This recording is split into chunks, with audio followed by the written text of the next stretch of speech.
सुप्रभात. श्री स्वामी समर्थ. स्वागत आहे तुमचं आजच्या राशी भविष्यामध्ये. चला तर मग सुरुवात करूया आजच्या या राशी भविष्याला. जाणून घेऊया काय सांगते तुमची राशी आणि कसा असणार आहे तुमचा आजचा दिवस. चला तर सुरुवात करूया आजच्या सुंदर विचाराने. विचार करायला लावणारी गोष्ट आहे. आपण दारू पिऊन मंदिर, मशीद, गुरुद्वारा किंवा चर्चमध्ये जात नाही हे आपल्याला मान्य आहे. पण मग आपण दारू पिऊन आपल्या घरात का जातो? त्या घरातच तर आपल्याला जन्म देणारी आई असते, आपल्यावर माया करणारी बहीण असते, आपल्यावर विश्वास ठेवणारी आणि सन्मान देणारी पत्नी असते, संकटात खंबीरपणे उभा असणारा भाऊ असतो आणि सदैव आधार देणारे वडील असतात. घर हे फक्त चार भिंतींचं नसतं, ते एक देवस्थान आहे. म्हणून स्वतःला असं घडवा की जिथे तुम्ही असाल तिथे सगळ्यांचं प्रेम मिळावं. जिथून तुम्ही निघून जाल तिथे लोकांनी तुमची आठवण ठेवावी आणि जिथे पोहोचणार आहात तिथे सगळ्यांनी तुमची आतुरतेने वाट पाहावी. ज्ञान हे असं फूल आहे जे जितकं फुलतं तितकं ते अधिक सुगंध पसरवतं. आपणही तसंच जीवन जगावं, सुगंधासारखं, सगळ्यांच्या मनात घर करणाऱ्या आठवणींसारखं. आजचे पंचांग मंगळवार 20 मे 2025. शुभ सकाळ. नव्या दिवसाची सुरुवात करूया चांगल्या माहितीने आणि सकारात्मक ऊर्जेने. आज ज्येष्ठ मास कृष्ण पक्षातील सप्तमी तिथी आहे. षष्ठी तिथी सकाळी 6:41 असेल आणि त्यानंतर सप्तमी सुरू होईल. आजचे नक्षत्र उत्तराषाढा नक्षत्र संध्याकाळी 6:57 आहे. त्यानंतर श्रवण नक्षत्र सुरू होईल. एखादं शुभ कार्य, यात्रा किंवा नवी सुरुवात करायची असेल तर या बदलाचा विचार नक्की करा. आजचा राहुकाळ म्हणजे काहीसे अशुभ मानला जाणारा वेळ सकाळी 8:52 ते 10:35 दरम्यान आहे. या वेळेत महत्वाची कामं शक्यतो टाळा. आजचा अभिजित मुहूर्त म्हणजे दिवसातील सर्वात शुभ वेळ 11:55 ते 12:48 या दरम्यान आहे.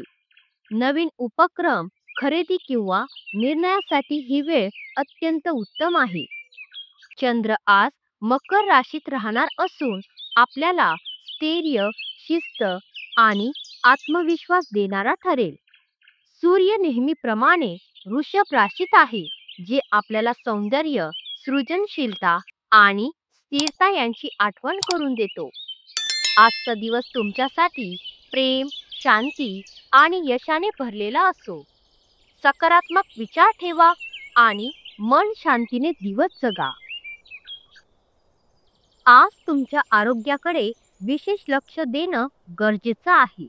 शरीर थकलेलं असेल किंवा मन थोडं अस्वस्थ वाटू शकतं, त्यामुळे स्वतःसाठी थोडा वेळ काढा आणि विश्रांती घ्या. काही जुने प्रश्न, अर्धवट राहिलेल्या गोष्टी किंवा वादग्रस्त विषय पुन्हा समोर येऊ शकतात, जे तुमचं मन थोडं गोंधळात टाकू शकतात.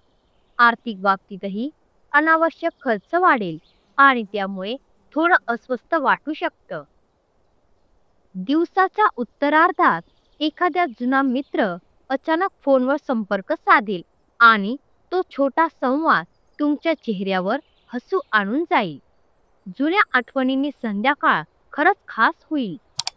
आज प्रेमाच्या भावनेने तुमचं मन भरून जाईल. तुमचं मन सैरावैरा धावत असेल आणि प्रेम व्यक्त करण्यासाठी काही सुंदर संधी तुमच्या वाट्याला येतील.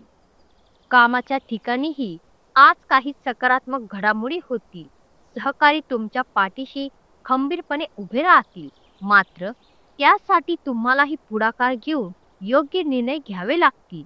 टीमला प्रोत्साहित करा, त्यांना एकत्र घेऊन चला. याच माध्यमातून यश तुमच्याकडे येईल. इतरांनी मदत करावी ही चांगली गोष्ट आहे, पण अनावश्यक हस्तक्षेप टाळा. कुठे थांबावं हे ओळखणंही तितकंच महत्त्वाचं आहे. दिवसाचा शेवट मात्र फारच हळवा आणि सुंदर असेल. जोडीदारासोबत पूर्वी घालवलेले काही खास क्षण आठवतील आणि तुम्ही दोघं त्या आठवणीत पुन्हा हरवून जाल. आजचा दिवस मन, भावना आणि नात्यांच्या जवळीकांचा अनुभव देईल. जपा तो प्रत्येक क्षण. जीवनात नेहमी सकारात्मक विचार करून पुढे वाटचाल करा. तुमचा दिवस शुभ असो.